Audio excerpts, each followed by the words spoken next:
Bienvenidos a Cuenta Regresiva, el tiempo de los emprendedores por TV4. Siempre es un gusto saludarlos. Hoy es turno de hablar de una marca muy importante en Guanajuato y en México. Seguramente usted lo ha probado, es Tequila Real de Pénjamo. Nos acompaña el señor Javier Arroyo Solís. Pero seguramente lo que no sabe es todo ese trabajo, esfuerzo, perseverancia, camino que ha llevado al emprendimiento para posicionar esta marca, y justamente es el reto de esta charla hoy en Cuenta Regresiva. Señor Javier Arroyo, gusto saludarlo, ¿cómo está? Muchas gracias. Te decía hace un ratito, cuando quieres oír una mentira, pregúntale a un viejo cómo está y te va a decir que bien. Los viejos ya no podemos estar bien, pero contento de estar aquí y sobre todo con la intención de participar lo que he vivido y convivido con mi tequila. Correcto, pero bueno, yo dejé de decirle y usted va a decir, sigues mintiendo, pero yo al menos basado en la percepción lo veo muy bien. Muchas gracias, sí. Lo veo muy bien. Oiga, pues vamos a platicar justamente de ese inicio, esa infancia en la comunidad de Tepetate de Origel, donde tengo entendido usted nace. ¿Cómo era? ¿Qué hacía? ¿Qué le gustaba y con qué soñaba justamente en su niñez, señor Javier Arroyo? Bien, había mucha ignorancia, mucha pobreza en vías de comunicación, en tecnología, en nutrición, pero contábamos con productos de campo naturales. Entonces nos creábamos más saludables, tanto los niños, los jóvenes y los adultos. Pero tuve la suerte de poder ir a otro rancho caminando a 2,5 kilómetros de distancia a la escuela para que empezara a aprender a leer y escribir. Luego me pasaron a Pénjamo, a la ciudad, con 2 hermanas para que me atendieran, me lavaran la ropa, me dieran de comer, y a 1,5 cuadras está una escuela primaria católica. Y pues empezábamos rezando y terminábamos rezando en el día. Cosas que era la costumbre, sí, y creíamos que eso era cierto. Bien, entonces ahí hice hasta 5º año de primaria, pero luego me invitaron a una escuela práctica de agricultura, a la que a un presidente de la República, Plutarco Elías Calles, se le ocurrió algo muy importante: que los maestros enseñen haciendo y los alumnos aprendan haciendo. Era escuela práctica de agricultura. Y llevábamos materias muy importantes de agricultura y cultivábamos sandías, melones, garbanzo, maíz, y teníamos muchas aves para engorda de pollos, gallinas para postura de huevos, vacas para la leche, y eran nuestros ingenieros agrónomos, que eran nuestros maestros y a la vez nuestros guías casi en todo, muy buenos en la agricultura. Y un terreno fabuloso en Roque, Guanajuato, en Celaya, que ahora ya está junto a Celaya. Antes había 5 kilómetros de la escuela a Celaya, ahora ya se unió. Entonces, esa escuela fue un brinco total para mí, porque aunque no teníamos problemas de comida, de dormida, porque era una escuela semi-militarizada. A las 5 de la mañana el toque de levante, a las 5:30 ya estaba la cama tendida y barrido alrededor de la cama. Y cosas que nos enseñaron disciplina. Pero luego, en el día, íbamos a la agricultura un mes y en la tarde y noche estudiábamos. Y se invertía el horario. Eso nos hizo sentir un respeto grande por los maestros y por los empleados y querer a nuestra escuela. Entonces, ahora hay muchos niños que teniendo la escuela a 1 cuadra o los llevan hasta la escuela, ni así quieren ir. ¿Y sabes qué nos movía a todos? Antes, los que teníamos querer ser emprendedores, la necesidad y de perder la ignorancia. No pensábamos en ser ingeniero, ni sabíamos que había tanta profesión. Estábamos muy ignorantes. Pero sí queríamos aprender y aprender. De ese modo, estuvimos en Roque 4 años, de 1954 a 1957. Pero luego seguí y me tocó los 3 primeros lugares, Chapingo. Los 3 segundos lugares, Antonio Narro. 3 terceros lugares, Hermanos Escobar. Y 3 cuartos lugares, UNAM. Me tocó Chapingo, saqué el 3er lugar, no era de los tontitos. Pero Luego me encontré a un amigo triste, llorando, en la Alameda Central. Le decíamos Borucas porque hablaba mucho y ahí estaba así. ¿Qué te pasa, Borucas? No he comido en 2 días, no tengo cobijas.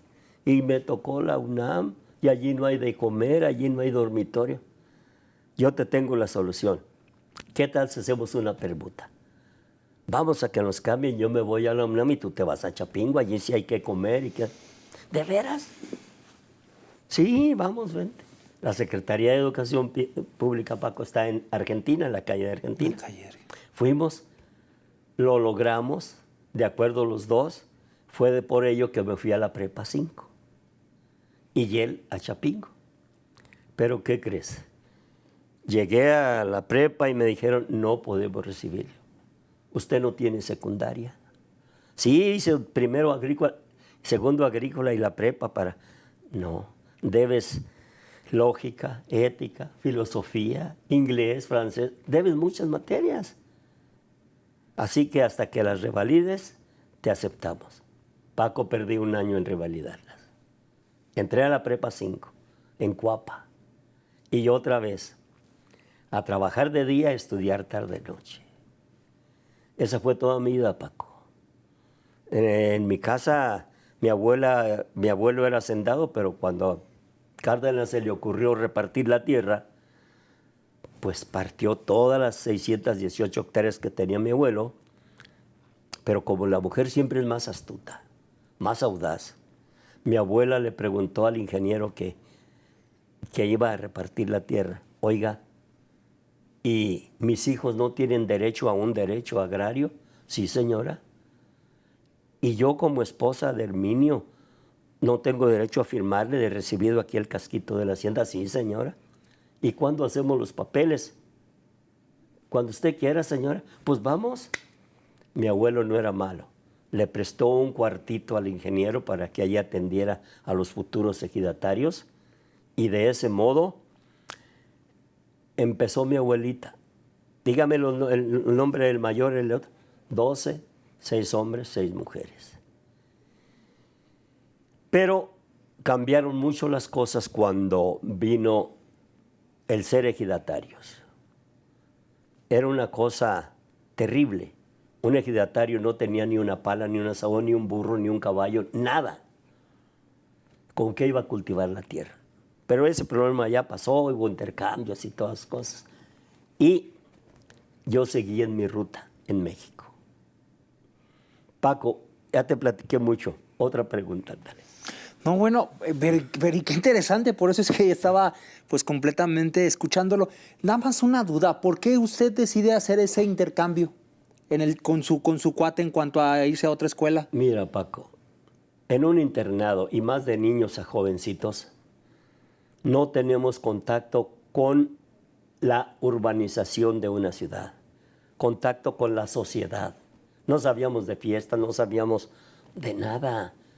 Y por ello yo me sentí triste porque yo quería también saber qué pasaba en las ciudades. Había los primeros camiones y teníamos un camión, una camioneta doble rodado, el favorito, que corría a 60 kilómetros por hora. Y eso nos enseñaron muchas cosas positivas, sobre todo la formalidad en la disciplina, en la obediencia, en hacer las cosas bien y aprender y con esmero, todo eso. Pero nos faltaba tener contacto afuera del internado. Por ello hice el cambio, él que se fuera a Chapingo y yo a la UNAM. De modo que fue una cosa muy conveniente para él y para usted. Otra cosa, Paco. Sí. Hay una cosa que me llama la atención, que usted dice, yo siempre pensé en el tema de emprender con la finalidad de salir adelante, pero muchos otros lo ven como el tema de buscar una colaboración en una empresa. ¿No cree que además del tema de la necesidad, en usted ya había algún ADN, alguna inquietud de, al final de cuentas, en algún momento tener su propia empresa? Sí, Paco. Desde el que yo iba a un rancho a otro a aprender a leer y escribir, Y luego en aquel colegio, aunque era católico, como te digo, pero aprendíamos. Y luego en Roque, agricultura, ganadería, cunicultura, apicultura, piscicultura, tanta materia, taller de mecánica de suelos, taller de mecánica de carnes, taller de herrería, todo aprendíamos muchas cosas. Y sí había eso que tú dices, la inquietud de estudiar y ser algo, y ser alguien. Cuando llegué a la UNAM, cambiaron de años a semestres. Eso me ayudó a mí mucho, porque empecé a trabajar en México sin conocer nada de México también. Mi papá me llevó y me dijo, para que sepas cómo son aquí las calles, te voy a llevar caminando aquí de Buenavista, la central de los trenes, al Zócalo. Nos fuimos caminando con él todas esas cuadras hasta allá. De allá tomamos un autobús para la colonia Río Blanco, para allá rumbo a la villa, con una tía que hacía vestiditos, maquilaba ropa para la Lagunilla. Y por andar en era la de la vela perpetua y maquilaba, trabajaba en maquilería, no me hacía caso a mí. Entonces busqué trabajo luego, de dependiente de una tienda de abarrotes. Ahí me pagaban 6 pesos, de 8 de la mañana a 2 de la tarde. Me trasladaba al centro, a la carrera, a lavarnos los huellos de las camisas, las mangas. Teníamos mucho el dicho aquel de que ya estaba. Y así las colgábamos así. Luego estudiábamos de 5 a 10 de la noche. La calzada del Hueso, de Tlalpan a la Prepa 5, con regaderas de agua, con milpas acá, con establos, pero no nos importaba, menos a mí. Y llegaba a las 10 de la noche a la casa del estudiante donde después ya vivía yo, José Ives Limantur. José Ives Limantur fue el tesorero de Porfirio Díaz y donó esa casa para los estudiantes pobres. Allí había rateros, violadores, asesinos, estudiantes, profesionistas, de todo había una gama inmensa. Así que allí aprendes tú, y estaba cerquita de Tepito, en la calle del Carmen y la primera delegación. Tienes que irte refregando y conviviendo con todo tipo de personas, pero analizar qué es bueno y qué es malo. De modo que, de ese modo llegué a la UNAM, me recibí de médico veterinario zootecnista, me designaron como jefe de ceremonias para repartir las cartas de pasantes de la UNAM.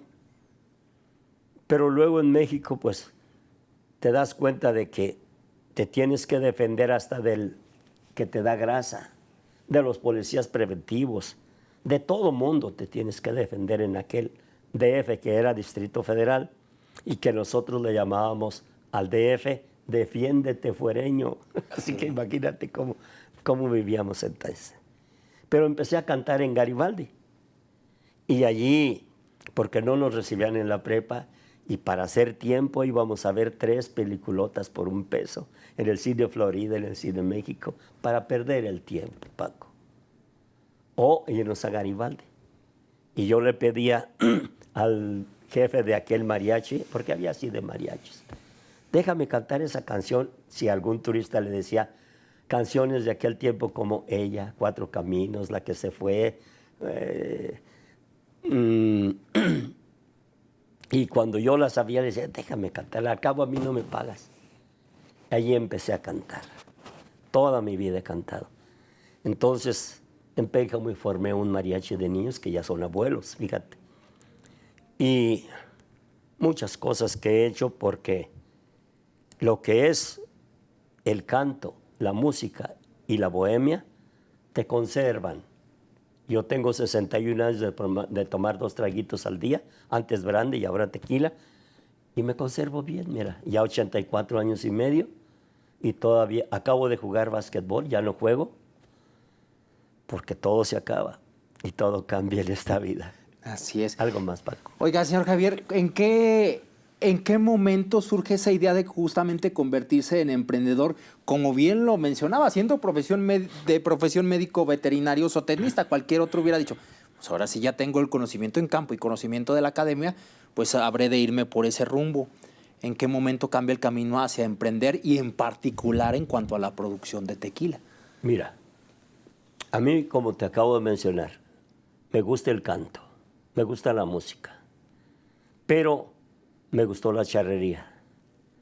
Más aún, hice un palenque para peleas de gallos, especial para familias. 2 de gradas de silla, de gradas de mesa, para 4 personas. Y otra grada más alta para 4 personas, la hilera de mesas. 2 para ver el palenque allá enfrente y 2 de los lados para que lo estuviera de lado, pero se veía todo. Y no me molestaba el de abajo ni yo al de arriba. Duré yo como empresario 12 años. En cada fiesta de mayo de Pénjamo. Pero luego siguió mi hijo, que era juez, era soldador, soltador. Cosas que el vicio siempre nos induce a más y a más y más. Recuerda esto, el vicio puede más que la razón. Y aunque decía, ya no vuelvo a jugar, ya no tengo, ya me lo ganaron, ya vuelven a jugar. Así es, como el que toma, dice, ya no vuelvo a tomar, y vuelve a tomar. De modo que, Paco, todas esas cosas me hicieron tramitar para Pénjamo una ETA, cantando, Escuela Técnica Agropecuaria. Solo yo la gestioné, yo dirigí su construcción, yo fui su primer director, cantando hielo. El ministro de Educación Pública, Agustín Yáñez, fue a la inauguración, me tenía mucha confianza, mucha ley. Me había mandado a Ciudad Cerdán, Puebla, donde tenían otra ETA, la número 5, sin ningún alumno. Y iba el señor presidente a inaugurar la ETA, ¿te imaginas? Me mandaron unos meses antes a que consiguiera alumnos acá, allá, acá. En fin, he hecho para Pénjamo la ampliación a 4 carriles de la Federal 90, tramitada con Vicente Fox. Sus 6 años de gobernador, y cuando fue presidente de la República, entonces me habló y me dice, oye Javier, ahora sí puedo, pero te voy a hacer un pedazo, no mucho, nomás pasando tu tinaderita de fabriquita y ya. ¿Cómo no? Fue una cosa para Pénjamo, un puente a Babasol, un puente a La Piedra, un puente a la estación. Transformó Pénjamo, Paco. Y así he hecho muchas cosas para Pénjamo. Entonces, la idea de cambiarme de médico veterinario, ¿cómo no, Paco? Duré 31 años trabajando muy duro con mi esposa, yo muy ampliamente, intensamente, día y noche. Formé la mayor empresa que hay en Pénjamo, Albapesa. Es un alimento para alimentos balanceados.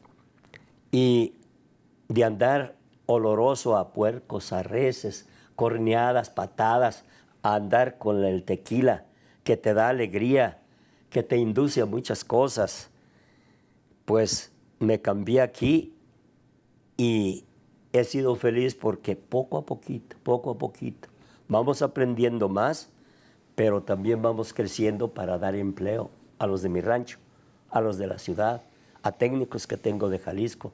En fin, todo esto te estimula y sobre todo no dejarte vencer al primero, segundo, tercero, cuarto ni quinto problemas.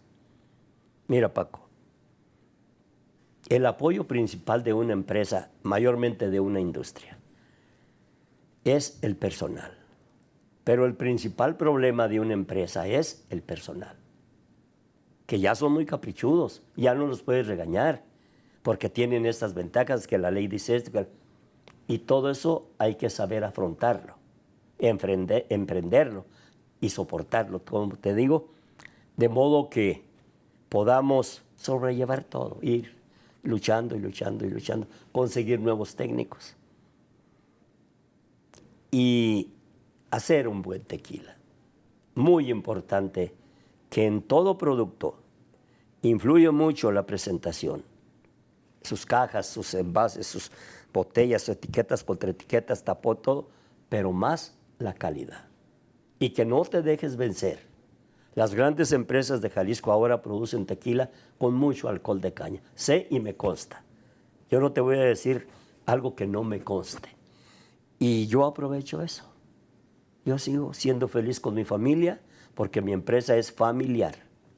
Cada área está atendida por mi hijo, por cada una de mis 4 hijas. Área de campo, área de producción, área de envase, área de administración, y cada una tengo a una de mis hijas ahí. Si me roban, son mis hijas. O si no me roban, es para ellas mismas. Entonces, lo más importante, Paco, es vivir feliz y entre tequila y canciones. Correcto. Oiga, yo leí, y dígame si lo leí bien, esa anécdota de aquella persona que usted estaba arreglando un camino ahí en la comunidad y que le propuso sembrar agave. Mi pregunta es porque sí, le gustaba tomarse sus traguitos de tequila, pero de eso a emprender en una empresa de tequila sin tener ese conocimiento completo, ¿cómo es que surge? ¿Cómo es que empieza a fincar lo que hoy es Real de Pénjamo? Mira, Paco, cuando uno siembra semillas, cuando uno planta hijuelos o coditos que le dicen, ¿para qué? Nomás como una aclaración, el tequila no se siembra. Hay científicos de la UNAM que hablan de que le debemos mucho a los murciélagos porque transmiten el polen de una flor del agave a otro. No es cierto. El tequila se hace solo con una variedad de agave, Tequilana Weber, variedad azul. Y nosotros no usamos el quiote que va a florear y va a producir o semillas o bulbilos. Eso es la vida cansada. Se tardan 3 años para que estén aptos para trasladarse y plantarse. Mientras que de lo contrario, los hijuelos nos los da la planta gratis, vigorosos y con muchas defensas contra enfermedades, no todas, pero se defienden muy bien, mientras que el otro hay que esperar y esperar y esperar. Pero andando sacando tierra para arreglar el camino a mi granja, llega un joven de tu estatura, blanco, bien parecido, pero barbado, sucio. Le dice, vengo, ¿usted es el doctor Arroyo? Sí. Vengo a buscarlo para invitarlo a que hagamos una fábrica de tequila. No, muchas gracias. Antes el tequila no era famoso. Era bebida corrientona. No, muchas gracias. Yo no me gusta el tequila. Todavía no tomo. Yo tomo Aztecadero, era un brandy más o menos. Mire, usted tiene en su granja un terrenito que no le da nada. Es puro tepetate, tierra maciza. Pero ahí tiene agua baja en sales minerales. Tiene corriente eléctrica trifásica, pues la del pozo. Entonces, allí conviene. No, muchas gracias. Además, usted es amigo de Vicente Fox y él nos va a defender algún día que tengamos algún problema. Menos. A mí no me gusta molestar a los políticos. Bien, usted y yo somos parientes. Mire, su abuelita y mi abuelita son primos segundos. Como pariente, mucho gusto, pero no, déjame trabajar. Nomás le digo que después del polvo blanco, el mejor negocio es vender tequila. No, no me interesa. Mentira. Me fui un día a Totonilco, Arandas, a La Laja, Guadalajara y así a las fábricas a ver cómo se hacía el tequila y qué maquinaria se necesitaba. Formé una sociedad anónima con mi familia, 2, 3 primos. Y de allí empecé a hacer la fabriqueta de tequila. Pero aquel joven resultó ser lo peorcito de todo. Mentiroso, tracalero, traficante, violador, de todo lo que hay. Y tú conoces a muchas gentes así cuando te vas a confesar y que esto, que lo otro, ya sabes quién. Entonces, ya no voy a decir más. Pero allí inició aquello que él me habría hablado tan bonito, pero nunca me habló de impuestos. Las bebidas alcohólicas pagamos un 53% de IEPS, directo de la venta, más un 16% de IVA. Ya llevamos 69%. ¿Cómo aguantas? Y te faltan impuestos prediales, y te faltan impuestos del Estado, y te faltan impuestos sobre la renta. Pero de eso nunca me habló. Ahí nos vamos a quedar. Vamos a ir a una pausa y regresamos con más de esta historia en Con Cuenta todo. Regresiva.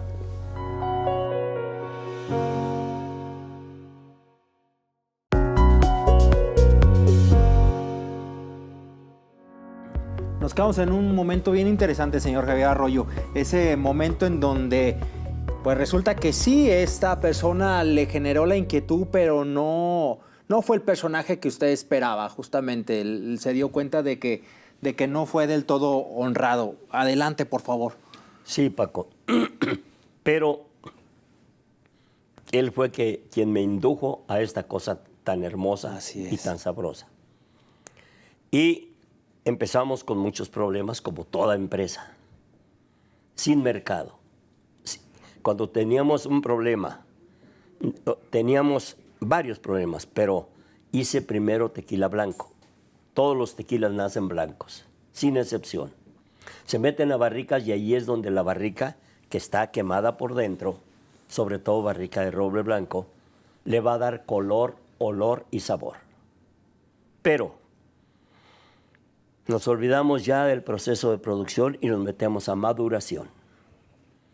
Para que un tequila se llame reposado, debe de durar mínimo 2 meses en la barrica, más hasta un año. Mínimo 2 meses, máximo un año. Si se extrae de la barrica el tequila, que todo es controlado por el Consejo Regulador del Tequila, que es la autoridad máxima a nivel mundial del tequila.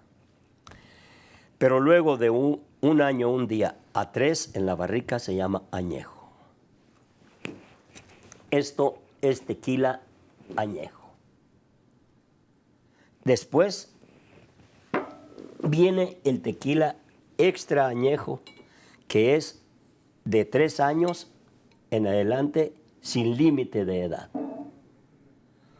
Hay tequilas de 2 años, de 3 años, de 3 años en adelante, hasta, tengo unas 3 barricas aún de 20 años. Algo único en todo el mundo que no lo vendo. Es para mí y para mis amigos. Y lotes de 11 años, que ahorita va a salir y este son de 11 años. Luego, el tequila también tiene riesgos de que la barrica te lo chupe todo, se lo coma todo. Una barrica de 200 litros que tuviera un whisky antes, te va a entregar a los 3 años tal vez un 80%. Pero si es extrañejo y más de 5 años, te va a entregar un 50%. Por eso, entre más viejo es, entre más maduro esté, es más caro. De modo que la gente piensa también que agarrar una penca de agave, ahí está el tequila. No, Paco, son 4 cambios químicos y se convierte no solo en una empresa, también en una industria. Correcto. Una empresa es de comprar y vender paletas hasta Walmart, X, pero una industria es donde hay transformación de sustancias. Cuando recibimos las piñas de agave son almidones crudos. Lo partimos, lo hacemos 4 partes o 8 según el tamaño de la piña. Lo metemos a cocer en hornos que duran 4 horas de calentamiento con puro vapor. Allí empieza el tiempo de cocción. Después dura 22 horas cociéndose, cerrado, hermético, con vigilancia, seguido de ir a checar temperatura. Después le tenemos que dar otras 24 horas de enfriamiento para que la gente abra puertas acá laterales de la de arriba para que salga el vapor y poderse meter a sacar el mezcal. La palabra mezcal significa en idioma náhuatl maguey cocido. De allí se obtiene el mezcal que tomamos y de allí se obtiene lo que era un mezcal, el tequila. El tequila era un mezcal. Total, que hay muchas cosas que la gente tiene que aprender y estoy aprovechando este programa para darles a conocer cómo vamos transformando. Ya hicimos almidones, azúcares, sobre todo fructosa entre 85 y 90% y sacarosa el resto, en el mezcal y la miel de agave. Seguimos y lo metemos a fermentar, lo molemos, lo exprimimos y sacamos mosto. Ahí agregamos levaduras para que haya fermentación, transformación de azúcares a alcoholes. Después lo vamos a destilar 2 veces en alambiques de acero inoxidable y lo transformamos en tequila blanco. Después lo metemos a maduración y allá, según lo que dure en el subsuelo, en las barricas, puede ser reposado, añejo y extrañejo. De modo que se convirtió aquella empresa en una industria. Y todo esto merece muchos conocimientos en química y con tener contacto diario con el tequila. Si tú te vas y dejas aquella empresa, no te va bien. ¿Alguna otra cosa, Paco? Bueno, a mí me gustaría que nos compartiera justamente en ese momento en que usted empieza a indagar, a hacer esos cuestionamientos, el echarle ojo a los campos y cómo funcionaba este sector. ¿En qué momento usted, después de cuánto tiempo y de qué forma arranca? ¿Cuál es la primera presentación? ¿Cómo fue ese inicio de Tequila Real de Pénjamo? Sí, hice la fábrica en donde aquel hombre me indicó, aquí queda bien y muy bien. Pero a los 6 meses querían ganancias y aún no me acababan de pagar la cuota que quedamos de dar cada uno. Para que no hablaran mal de mí, si aquel cooperó con 100 pesos, con 100,000 pesos, ahí están 150. Al mes a otro liquidar a otro. Todos los que dijeron yo nomás di 70,000 pesos, ahí están 105. El 50% más de todo. Y así me liberé de que dijeran me jineteó o no me debo mi dinero y seguir bien. Pero, mira Paco, sí se tienen muchos problemas y todos hay que saber resolverlos. Pero hay una canción, Sabia virtud de conocer el tiempo, se llama Tiempo, a Marco Antonio Nis y José José. Tener paciencia, pero no abandonar nada. Porque hay veces que nos desesperamos y decimos y tomamos decisiones incorrectas. Pero analizando cada uno de los problemas y cómo resolverlos y tener paciencia para que el personal que te va a apoyar, si te falla una vez, aguantarlo. Si te falla otra vez, aguantarlo hasta que te resuelva el problema. Todo esto me ayudó a ir sobresaliendo, hasta llegar a esta calidad y a esa presentación tan hermosa. ¿Qué ha sido lo más difícil hasta ahora, señor Javier, dentro de esta historia? El personal. No cualquiera sabe destilar, no cualquiera sabe cocer, no cualquiera sabe cómo se va a madurar. Y hay que conseguir un técnico para cada área de preferencia. Hay técnicos que saben todo, pero es mejor que sepan una sola cosa muy bien y no a medias. Y el mayor apoyo que yo he tenido es mi familia. Todos han participado de un modo u otro. Ahí mismo tenemos un taller de cerámica. Lo que ves aquí, todo esto lo producimos ahí y el taller de cerámica hace muchas cosas en cerámica, desde vajillas y botellas, todo esto. Esto, pues, me llena de orgullo decirlo. Mi esposa y yo trabajamos arduamente y luego, apoyados con mis hijas y mi hijo, he podido sobresalir y cuando tengo problemas, ellos me ayudan a resolverlo. De modo que ese es mi principal apoyo, aunque sea también, a veces, cuando tengo que regañarlas, duele 2 veces más. Pero me aguantan y tengo que yo también aguantarme de algunos detalles, pero vamos muy bien. Y cada día aprendemos más. Hace un rato comentó sobre el proceso del tequila. Hace un rato comentó sobre esta canción de la sabiduría y del tema del tiempo. Yo le pregunto, ¿cuál es esa analogía justamente que usted encuentra entre el convertirse en un empresario y el proceso que lleva el tequila? Que de inicio tiene que tener mucha paciencia. Sí. Tengo 84 años de edad y 28 años en la elaboración de tequila.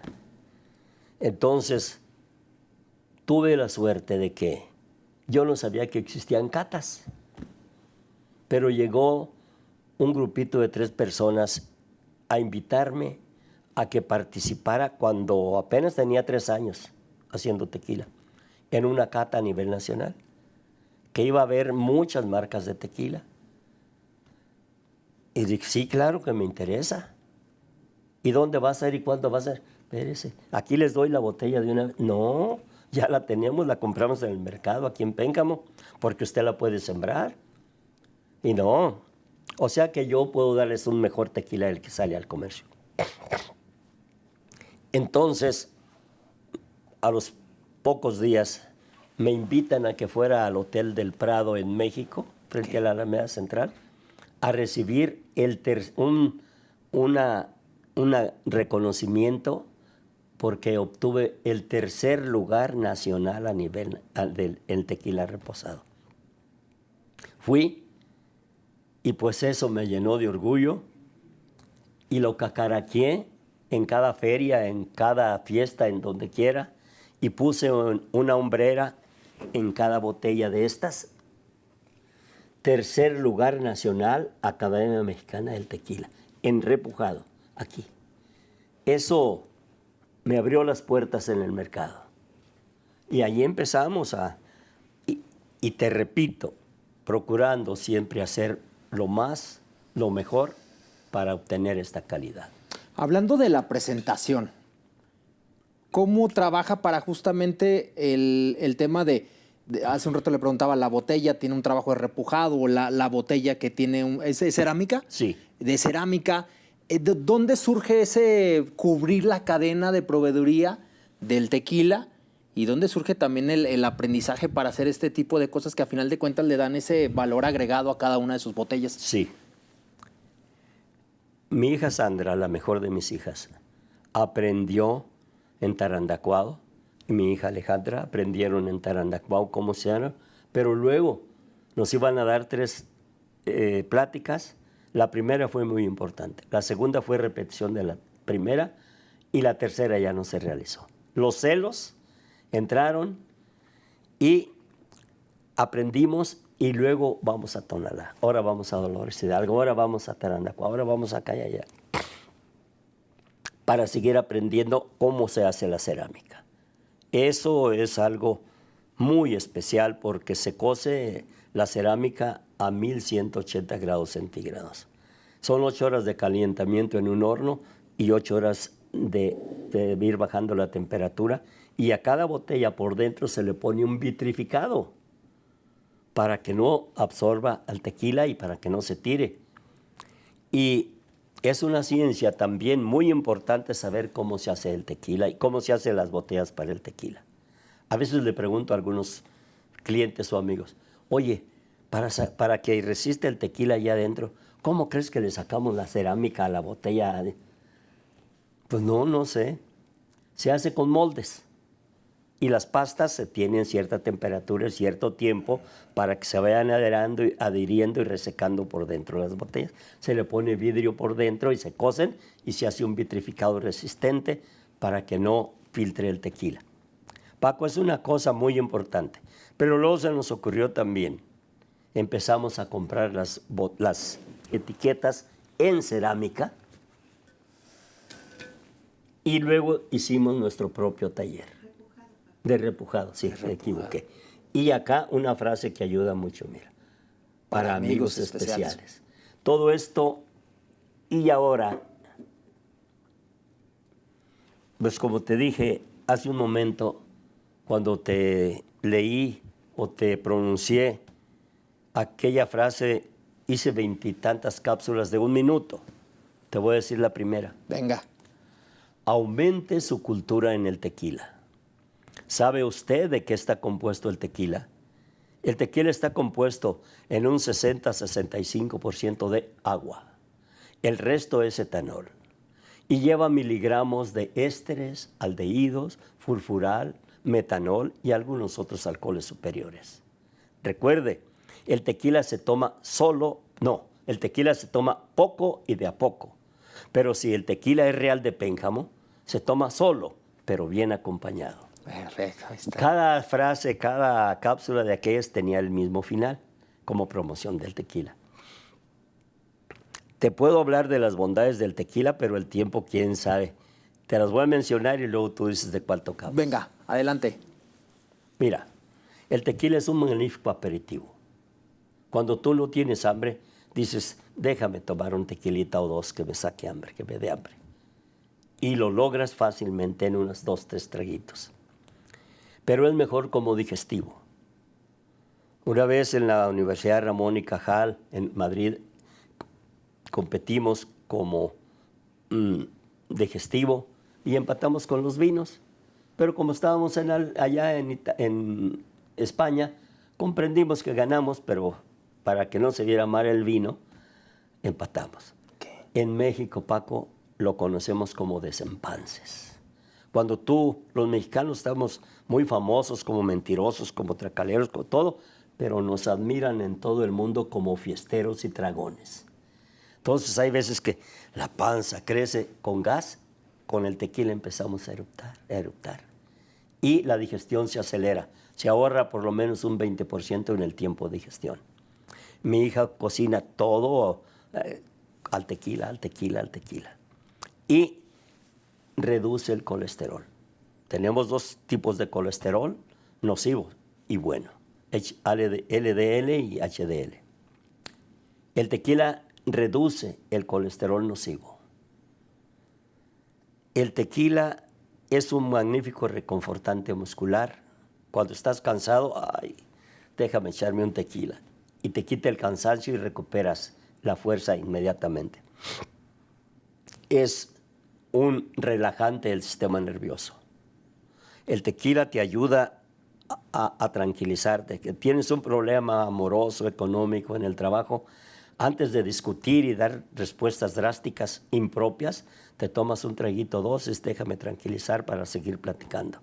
Y logras una paz, si no por completo, si te ayuda y sales mejor librado de cualquier cosa. El tequila es un magnífico vasodilatador y aquí es muy importante. Ojalá que los médicos de humanos vean que lo que te voy a decir, yo no te voy a decir nada que no sea comprobado científicamente y avalado científicamente. El corazón, nuestro corazón, lanza la sangre por una arteria que se va a dividir en 2, en 4, en 8, 16, 32, 64 y X hasta llegar a miles o millones de vasos capilares. Pero luego la regresión de aquellos vasos terminales, hasta aquí fueron arterias y se convierten en venas y llegan a otra vena al corazón. Así de esa manera va al cerebro y así de esa manera va a los pulmones y el corazón trabaja menos. Y cuando tú tienes mayor cantidad de sangre en tu piel, te pones chapeado. Mira, te tomaste un traguito, 2, apenas llevas 2 y mira, ya estás bien chapeado. Pero hay más sangre en la piel. Por lo tanto, lleva más nutrición celular y más oxigenación celular. Esto, Paco, pues es una cosa muy apreciada, debe de ser por todo mundo. Pero muchos mexicanos más bien saben en otros países que nosotros cómo debemos de disfrutar nuestro tequila. Aquí nosotros toma una media botella, me tomé una botella. No, son errores muy malos. Y me falta hablar del tequila como vasodilatador, como rompehielos, pero también como sazonador y X. Pero sé que aquí en la televisión el tiempo es oro. Sí. Pero qué buena charla, qué rica charla que estamos teniendo aquí con usted. Habló de que a final de cuentas el objetivo de esta vida es ser feliz. ¿Qué le hace feliz justamente a usted? Llevarme bien con mi familia. Vivir con el menor número de problemas posible. Hay que prevenir los problemas. Y si no se puede prevenir, porque se van a presentar, entonces cantar. Eso es muy importante. Antes yo me sabía más de 100 canciones. Canté con Javier Solís, con José Alfredo de vez en cuando, con Cuco Sánchez, con el Charro Avitia, y los traje a mi palenque, al Charro Avitia, a David Sáenz, a David Reynoso, a el Piporro, a la del Cofrecito, Beatriz Adriana, a Eric, a X, ¿a quién? A Maribel Guardia, tanta quien no cumplió con el compromiso que tenía en mi palenque fue esta señora Yuri. Se drogó tanto que no pudo entrar al palenque. Y pues no, me hizo perder dinero, aunque me regresó el anticipo. Pero hay muchos gastos alrededor. Pero eso fue una de tantas cosas que tienes que estar al pendiente de los corredores, de los partidos, tanta cosa que significa y que hay que ser un empresario. Y pues sí, hice un palenque especial para eso. Claro. Y luego conocí a tanta gente de los Gallos que duramos 27 años jugando peleas de gallos. De modo que, pero el narco nos retiró. Apostaban pesos si ganaban que les pagaran dólares. Por ir a matar a uno mataban 3 para acá y 3 para allá. En el palenque y en las peleas de gallos te encuentras con gente aparentemente muy humilde, pero no es así. Esos muy humildes aparentemente se vuelven el diablo cuando tienen un arma o van a extraerte dinero, de una u otra manera. Por eso adiós peleas de gallos. Oiga, tenemos 4 minutos y yo no quiero que se vaya sin antes preguntarle qué es aquello, si es que acaso, le falta por hacer en la vida.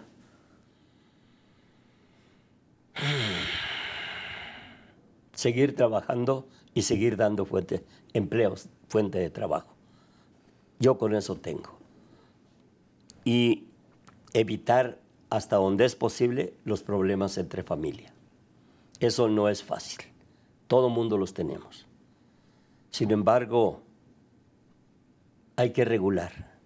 Al que le falta esto hay que apoyarlo. Al que le falta lo otro hay que apoyarlo. Y ahora como viejos, mi esposa y yo, estamos recibiendo así de atenciones de mis 5 hijos. Entonces, está regresándonos todo lo que hicimos y todos han sido muy atentos, muy amables y eso me llena de orgullo.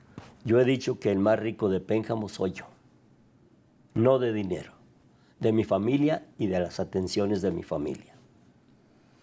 Perfecto. Y lo último, usted ha tenido varias experiencias, varios aprendizajes. ¿Cuál es el principal aprendizaje a sus 84 años en esta vida? Ser formal, ser derecho, decir mentiras lo menos posible. Practiqué 10 años taekwondo y eso, taekwondo significa camino a seguir. Y fue lo principal, camino a seguir derecho. Jugué 35 años básquetbol, cáscaras, nunca profesional ni nada de eso. Pero lunes, miércoles y viernes con jóvenes y martes y jueves con viejitos, que son más tramposos y más mañosos, pero... Y ahora ya no puedo jugar nada. Entonces, no te olvides, ser derecho. Perfecto. Pues un gusto, un placer tenerlo aquí en Cuenta Regresiva. Muchas gracias por acompañarnos.